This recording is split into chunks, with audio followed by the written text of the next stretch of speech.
On a beaucoup parlé de la baisse des prix de l'électricité au 1er février. Le prix du gaz, à l'inverse, lui, continue d'augmenter. Et depuis le 1er janvier, son prix ne cesse effectivement de grimper entre 45 et 50 euros le mégawattheure, conséquence d'une décision de la Russie.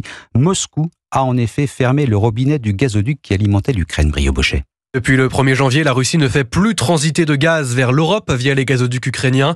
Le contrat entre Kiev et Moscou qui permettait ces livraisons a pris fin. Et même si l'Europe a fortement réduit sa dépendance au gaz russe depuis le début de la guerre, cette coupure représente une perte importante selon Thierry Brosse, spécialiste de l'énergie. On a perdu 4% de nos approvisionnements. Donc il faut les remplacer. Si vous perdez 4% et que vous devez aller les chercher ailleurs, eh bien à ce moment-là, vous allez devoir avoir un impact sur les prix, faire monter les prix pour pouvoir attirer ces volumes supplémentaires. L'autre facteur qui fait monter les prix, c'est la météo. En plus de la vague de froid, l'absence de vent et de soleil empêche l'utilisation d'énergies alternatives.